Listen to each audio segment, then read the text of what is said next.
ada penengah yang ahli domir, mungkin karena ngajinya di Lirboyo jadi ahli domir. Debat, yang satu bilang Abu Bakar karena mertuanya Rasulullah dan sohibu fil ghar, yang satu bilang Ali karena Ali itu fadilnya kita tahu, beliau termasuk orang yang kata Nabi besok royah ini, bendera ini akan dibawa rojulan, atau saya kasihkan rojulan sing yuhibbuhu wa rasuluh, atau yuhibbuhu wa rasulah wa yuhibbuhu wa rasuluh. Ketika berdebat tentang sekian manakibnya Abu Bakar dan Sayyidina Ali, ada penengah yang ngendikannya begini, pokoknya yang paling afdal itu mangkanat bintuhu tahtahu. Kalimatnya gitu tok, mangkanat bintuhu tahtahu. Itu semuanya terus clear, seneng semua. Karena kalau orang yang mentakdim Abu Bakar ala aliyen, kalau maknanya gini, yang paling afdol adalah maniku wong kanat kang ono sapa bintuhu anak wedo eman iku tahtahu ono ing kekuasaan Nabi. Orang yang punya putri, yang putrinya itu di bawah Nabi. Artinya siapa? Abu Bakar. Yang pro Sayyidina Ali juga senyum-senyum seneng, karena kalau dia maknanya gini, maniku wong kanat kang ono sapa bintuhu putrine Nabi iku tahtahu ono ing isore maniku. Itu siapa? Sayyidina Ali. Jadi domir mengkono-mengkono itu cespon gitu. Itu sekali dimaknani itu masalah itu. Jadi maka berbahagialah santri yang enggak pinter, karena ternyata enggak pinter itu ada padanannya yang orang pinter, yaitu Mbak Karim. Bedanya Mbak Karim enggak ngerujui karena pinter, kalau kita karena enggak pinter. Tapi insya Allah mantas sabah bikomen fawa minhum gitu. Jadi kalau nggak bisa alim ya mirip-mirip orang alim gitu. Saya ini pemerhati tafsir ya. Itu memang sampai sekarang itu problem saya ini domir. Saya nggak pernah niat kalau akan ngomong ini karena nggak ada naskahnya Mbah Bisri. Ini tantangan untuk anak cucunya. Padahal beliau-beliau itu pasti punya naskah. Ini PR yang harus diselesaikan. Nggak mungkin lah seorang ulama nggak punya tulisan itu nggak mungkin. Karena ulama itu meskipun tidak niat ngarang itu pasti banyak tulisannya. Saya yang tidak cucu Mbah Hasyim Asari itu punya tulisan tangan Mbah Hasyim, karena ketika mengijazahkan Sahih Muslim sama buyut saya Mbah kelima, jadi buyut-buyut saya dengan Pak Said dengan Lek Koyum itu sama-sama turunan Kudus. Saya ini paling muda, jadi kira-kira kalau saya manggil Pak Said itu ya pernah Mbah, kalau manggil Gus Koyum pernah Lek. Makanya saya sampai sekarang ngajar di Kudus, di pondok Kudus paling sepuh, namanya Ki Soleh bin Asnawi Sepuh. Dulu beliau gurunya Mbah Soleh Darat.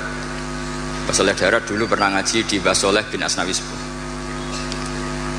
Kemudian punya anak namanya Maksum, Maksum punya anak namanya Hafsah. Lah Hafsah ini yang punya anak Sofia, terus Badiah dan seterusnya, yang dari turunan Kudus. Saya mau cerita, domir itu harus dikaji. Kalau sekiranya tidak mungkin, maka harus membuang. Saya cerita ini karena saya tahu di biografi Kiai Bisri Sansuri, beliau pernah istifadah sama Syekh Bakir Jogja, termasuk sama Syekh Mahfud Termas, sama beberapa masayikh dari Yaman seperti Said Al-Yamani. Dan saya dari sekian itu banyak yang punya naskahnya. Di antara seni ya, seninya ulama Indonesia adalah makhtutot atau catatan apa saja itu dikaji dan kemudian diteliti, kemudian diaplikasikan di Indonesia dengan alasan muqtadal hal. Sehingga dalam bahsul masail itu kadang ya agak jorok, tapi jorok yang baik. Maka saya pernah bahsul masail dulu di Pondok Sarang, ini nggak boleh ditiru oleh anak-anak. Bagaimana hukumnya desainer pakaian yang mendesain celana pendek untuk perempuan? Itu semua mengatakan haram, karena gara-gara desain itu perempuan kemudian tidak pakai maxi, tidak pakai celana, karena memang desainnya untuk langsung dipakai tanpa pakai maxi atau pakai celana. Ada yang bilang tidak haram. Bagaimanapun celana pendek itu berkontribusi ikut menutup aurat. Artinya dia tetap menyumbangkan nutup aurat. Hanya tidak usah sampean bayangkan, wah kalau haram ya dilepas ya, jangan gitu. Itu kan masalah. Jadi fikih itu kadang ya agak-agak kacau. kita mau bilang haram nyatanya memberi kontribusi ikut nutup aurat, mau bilang halal dengan desain seperti itu perempuan masih menampakkan apa? Aurat. Jadi debat fikih itu kadang ya tidak mutu, tapi dari tidak mutu itu ya kemudian tetap melahirkan kecerdasan, dan itu termasuk yang dibicarakan Syekh Mahfud, namanya taskhidun nazar, orang menjadi cerdas. Saya pernah baca di Nailul Ma'mul, ini sekaligus senam otak untuk anak-anak Denanyar. Ini bukan ngetes kiai tapi ngetes anak-anak. Nanti kalau apa ini disalahkan Kiai Miftah atau Yai Anwar ya saya langsung taslim, karena saya pasti samina wa ta'na. Tapi kayaknya enggak, karena saya baca, saya ini ngerpek di Syekh Mahfud. Kalau sama nyalakan saya, nyalakan Syekh Mahfud. Syekh Mahfud itu gurunya Kiai Bisri Sansuri. Ada fardul masalah begini, saya ulang lagi, ada fardul masalah begini. Ada orang jatuh dari atas, ini kata Syekh Mahfud, kemudian menimpa ini, hadirin ini kan banyak, nggak bisa dipiakin, tertimpa orang. Pertanyaannya adalah orang yang jatuh itu harus pindah apa tetap di situ? Kalau dia pindah menimpa orang lain, kalau tetap di situ membahayakan orang yang ditimpa. Pilihannya pindah apa tetap di situ?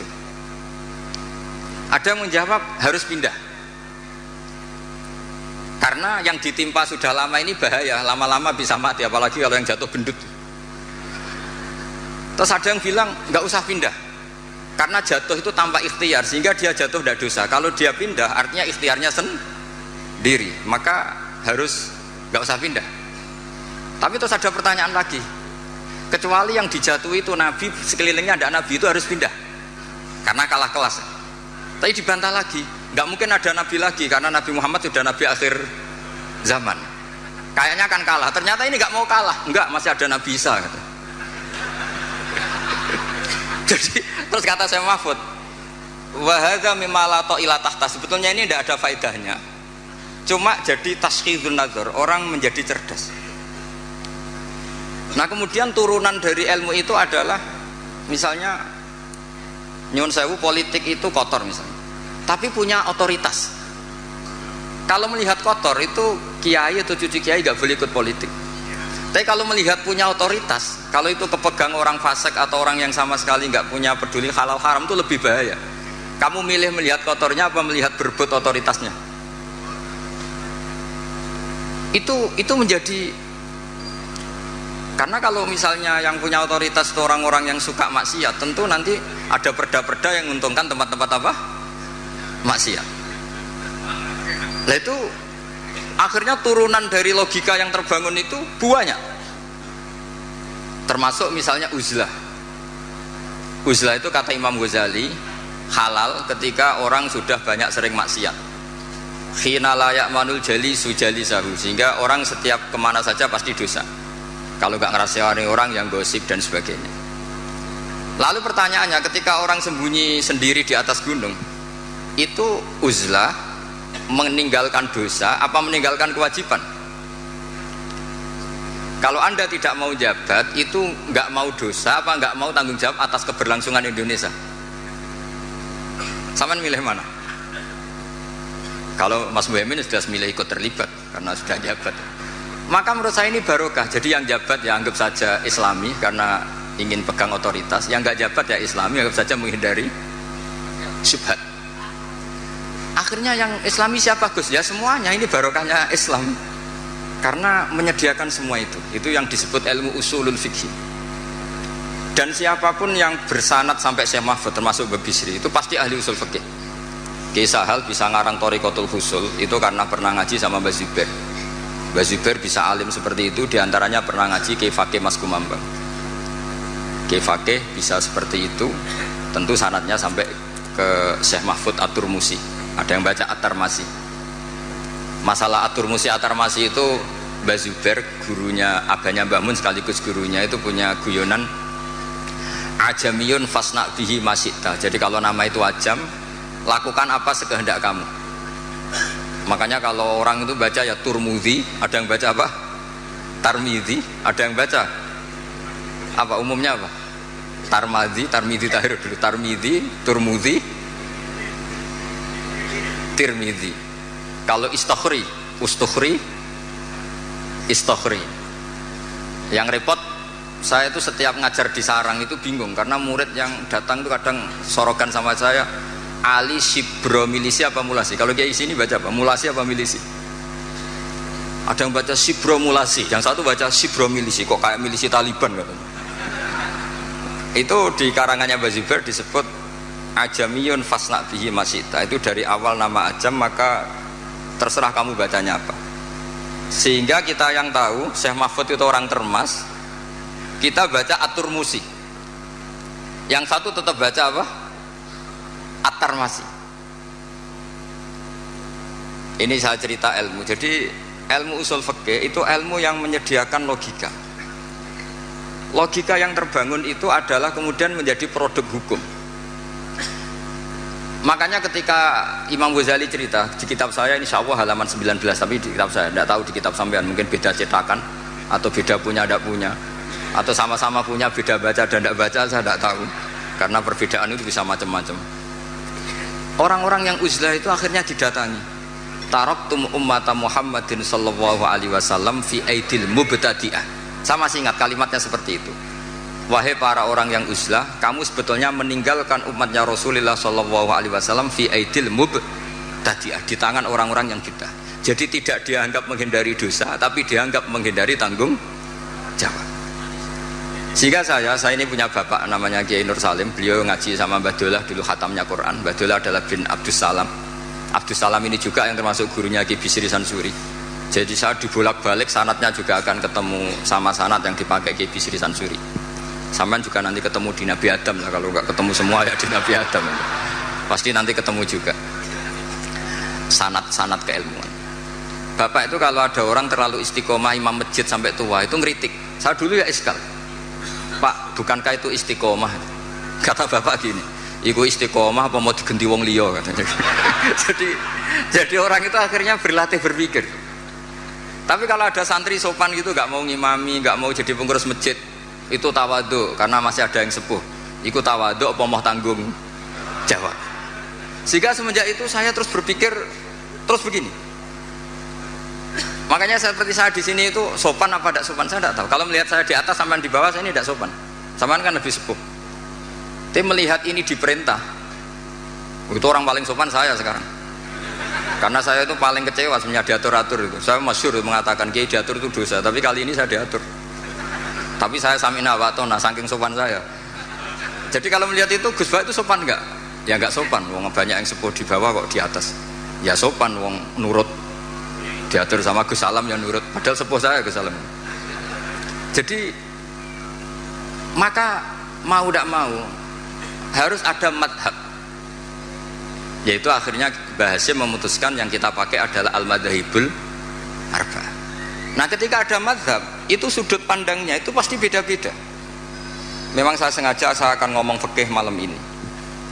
Misalnya begini, kalau ada ayam jago ditabrak truk kejet-kejet, itu umumnya orang disembelih apa enggak?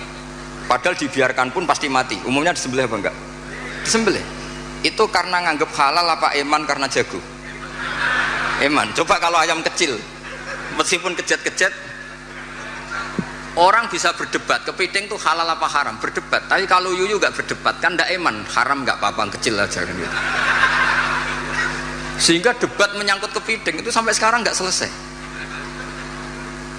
Mbah Mun itu termasuk guru yang mengharamkan, tapi banyak guru saya menghalalkan. Karena kenapa kok khilaf? Karena itu kepiting besar. Tapi yuyu itu sepakat haram karena kecil. Suatu saat kalau yuyu ini besar pasti ada khilafnya gitu. Karena eman gitu. Nah, saya itu pernah ditanya sama orang, Pak Sada jagonya kelindes truk itu di kampung saya. Saya pas lewat pakai motor, Gus ini halal apa haram? Sudah kejet-kejet. Saya bilang ya sudahlah untuk kamu halal kata saya. Lama-lama orang ini sekali ini Gus Bak gimana? Ngomong hukum kok seenaknya. Datang ke rumah saya. Itu andekan tidak saya sembelih pun pasti mati. Terus saya bacakan kitab Sawi. Kata Imam Malik, yang namanya kejet-kejet itu tetap punya nyawa. Sehingga penyembelian ini tetap berfungsi menghilangkan nyawa. Itu sudah cukup dikatakan dzabhu, menyembelih. Tapi cara mazhab Syafi'i dia tidak punya hayatun mustaqirrah, sehingga Kalau dibiarkan pasti mati langsung, maka nggak boleh disembelih. Karena dia ada langsung mati ini hanya proses prosedur saja. Memang pantasnya mati kejat-kejat sih gitu saja kira-kira itu. Tapi hakikatnya sudah apa? Mati. Sehingga ulama itu selalu berdebat. Dan perdebatan ulama itu setelah diangen-angen memang sama-sama masuk akal. Saya punya sekian cerita ya tentang perdebatan, termasuk kitab yang tadi disebut Lekoyum itu, kitab Khilyatul Aulia. Karena kenapa saya sering baca kitab itu, memang syaratnya jadi wali itu harus pernah baca kitab Khilyatul Aulia. Jadi kalau sampean belum pernah baca berarti nggak mungkin jadi wali. Sudah tak jamin itu nggak mungkin. Imam Ghazali sealim itu termasuk barokahnya kitab Khilyatul Aulia, masyhur itu. Fit tasawuf beliau ngiduk kitab Kutil Qulub, fil fikhi beliau ngiduk kitab Nihayatul Matlab fi Diriyatil Madzhab karangannya Imam Haromen. Tapi kalau fi manaqibil akhyar beliau ngiduk kitab Khilyatul Aulia wa Tabaqatul Aswa, itu terang-terangan beliau ngendikan di juz 4 wa alayka bi mutalaati kitab Khilyatil Aulia. Karena beliau memang pengagum kitab Khilyatul Aulia di bab manaqibul akhyar. Itu di bab manaqibul akhyar itu ada sekian perdebatan. Dan perdebatan itu melahirkan satu kecerdasan, yaitu tadi saya berkali-kali cerita ada sekian contoh yang orang itu akan ngeper setelah ada logika kebalikannya. Saya beri sekian contoh. Ketika malaikat Israel datang ke Nabi Ibrahim mau mencabut nyawanya, itu Ibrahim marah-marah, Israel kamu salah. Kenapa? Saya ini kekasih Allah, ana Khalilur Rahman, saya ini kekasih Allah. Wahal ra'aita khalilan yumitu khalilah, masa kekasih membunuh yang dikasih, ini tidak benar, logika ini tidak benar. Karena Israel gak biasa Basul Masail, gak pernah ikut Basul Masail di BW Jawa Timur yang Bapak Marzuki itu, datang ke Allah, ya Allah logika ini kata Nabi Ibrahim gak benar. Karena wahal ra'aita khalilan yumitu khalilah, terus sama Allah diajarin, ya sudah bilang ke Ibrahim gini, wahal ra'aita khalilan yakrahu ayalqa khalilah, masa orang yang dicintai kemudian tidak siap ketemu yang dicintai. Datang lagi Israel, wahal ra'aita khalilan yakrahu ayyalqa khalilah, oh ya ya nggak apa-apa mati nggak apa-apa katanya. Jadi dibalik langsung rubah. Dulu pernah ada jagongan ulama mau menganggap cengkeh itu pewangi, alasannya kue-kue tar dikasih cengkeh, maka cengkeh kategorinya pewangi. Artinya apa efek hukumnya? Kalau orang ikhram rokok berarti wajib bayar dam karena pakai pewangi, yaitu cengkeh. Karena roti tar dikasih cengkeh, terus beberapa wedang cengdem juga dikasih apa? Kemudian ada ulama yang ngendikan kalau gitu orang Jumatan kesunatan rokok, karena orang Jumatan disunatkan pakai wewangian.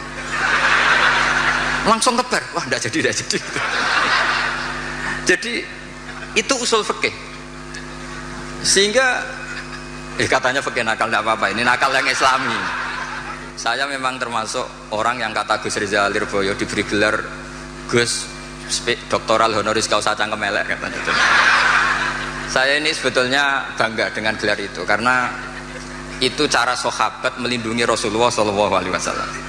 Jadi saya sengawur-ngawur saya ini masih punya sanad. Dulu ada orang Bedui datang ke Nabi, ya Muhammad, jika kamu Nabi, fa'akhbirni amma fi batni naqati, fa'akhbirni amma fi batni naqati. Jika kamu Rasulullah sing idda'aita, kamu ngeklaim tahu barang gaib, coba yang di kandungan perut unta saya itu lelaki apa perempuan, isinya apa aja. Itu Nabi kan mangkel, masa Nabi kok ditakoi isi kandungan apa? Terus kata sahabat datang, ini sanad, kalau boleh dikatakan sanad yang kemelek, kalau boleh dikatakan sanad. Itu kata sahabat tadi langsung namanya Salamah bin, ada yang baca Salmah bin Salamah namanya. Nazauta alaiha fakanat laka minha sakhlatun. Kamu yang ngangkangi itu ada anak kamu gitu. Saking mangkelnya Rasulullah kok ditanya gitu. Enggak, kamu enggak usah tanya Rasulullah, tanya saya. Oh iya ya, di dalamnya ada apa? Ono anakmu gitu. Karena dia begitu saking mangkelnya, masa Rasulullah kok ditanya idza kunta Rasulullah fa akhbirni amma fi batni naqati. Jadi kadang orang itu mau tidak mau ya, nggak ada pilihan. Orang wiridan ditanyakan syaratnya apa, salaman sama sekelilingnya ditanyakan syaratnya apa. Salaman tuh nggak ada sanadnya, hadisnya nggak sahih, tapi orang nyalain HP nggak perlu sanad. habis salam langsung ke toilet nggak perlu. Sebenarnya harus ditanyakan, nyalain HP setelah salam itu ada hadisnya enggak? Ke toilet setelah salam ada hadisnya enggak? Enggak ditanyakan. Tapi kalau salaman ditanyakan. Mau tidak mau kita jawab gimana? Ya jawabnya tadi. Kalau semuanya butuh sanad, berarti kalau HP kamu matikan setelah salam kamu nyalakan harus pakai apa? Sanad. Kira-kira punya apa enggak? Enggak punya kan? Oh itu sanadnya umum bahwa Nabi boleh melakukan sesuatu yang maslahat. Memangnya salaman enggak maslahat? Jadi saya contohkan yang ketiga, ini sekaligus yang terakhir, ini masih banyak kiai. Karena saya memang nggak bisa pidato depan umum, nggak bisa, nggak memaksa bisa, memang nggak bisa juga nggak bakat. Dan yang undang saya kalau kalah sepuh itu mengharam karena saya meninggalkan kewajiban saya sebagai kiai di rumah. Saya ini kiai induk loh di rumah, itu bukan sombong, memang saya kiai induk. Bapak saya sudah meninggal, jadi bukan karena kualitasnya, memang mau tidak mau. Mubah misalnya. Banyak pakar usuliyin yang mengatakan hukum itu diantaranya ada yang bernama mubah. Mubah itu boleh dilakukan, boleh ditinggalkan. Tapi kemudian itu ada masalah, yaitu ketika mubah dilakukan, ini monggo marhaban wa sahlan, ini beneran, ini Gus Ali Darawuh, ini beliau teman bapak saya. Jadi monggo. Saya ulang lagi, mubah itu secara definisi kan boleh dilakukan, boleh ditinggalkan. Tapi ada logika yang mengatakan begini. Misalnya saya jagungan sama Gus Salam, malam ini semalaman sama Gus Salam cangkruk. Itu mubah apa wajib? Kata ulama itu wajib. Itsma min mubahin illa wa yatahaqqaqu bihi tarku haramimma. Karena setiap orang melakukan mubah pasti saat itu meninggalkan keharaman. Saya asik di Denanyar, jagungan sama Gus-Gus Denanyar, artinya saya tidak dugem, tidak ke tempat-tempat maksiat. Sekarang meninggalkan maksiat itu mubah apa wajib? Wajib. Berarti jagungan wajib. Kan terus jadi aneh. Itu fikih. Akhirnya orang mendefinisikan diulang. Wal mubah min haitsu dzatu. Mubah dipandang definisi secara mubah. Tapi kalau dipandang dari efek hukum mubah itu bisa wajib, bisa haram. Saat ini ibu Anda harus diperiksakan di rumah sakit. Anda jagongan, maka haram karena kategorinya tarkul wajib. Tapi kalau melihat sekarang kamu tidak dugem ngaji seperti ini kan sunnah. Tapi barokahnya ngaji seperti ini Anda tidak melihat maksiat. Berarti ngaji ini sunnah apa wajib? Wajib karena tarkul maksiat. Akhirnya orang terus mikir. Ternyata sudut pandang, dan itu Syekh Mahfud senang sekali. Kata Syekh Mahfud, apapun gharibnya masalatun gharibah, bahkan aghrab, itu harus dibicarakan karena itu melatih tashkhidun nazar, untuk mencerdaskan pikiran. Makanya banyak wali yang dalam cerita wali itu, ada wali itu karena sholat shaf awal. Kita tahu shaf awal fadilahnya kayak apa. Tapi ada wali itu jadi wali karena kalau sholat itu di shaf akhir. Ketika ketemu di forum wali, dua wali ini, loh kamu kok jadi wali? Bukankah kamu kalau sholat di shaf akhir? Iya, kenapa kamu tetap jadi wali? Saya tuh malu ketemu Allah di depan, kayak paling suci saja katanya. Dan kebetulan wali ini idola saya, ya saya akhirnya kalau sholat ya sering di belakang gitu. Kira-kira seperti itu. Jadi ya saya kira demikian. Assalamualaikum warahmatullahi wabarakatuh.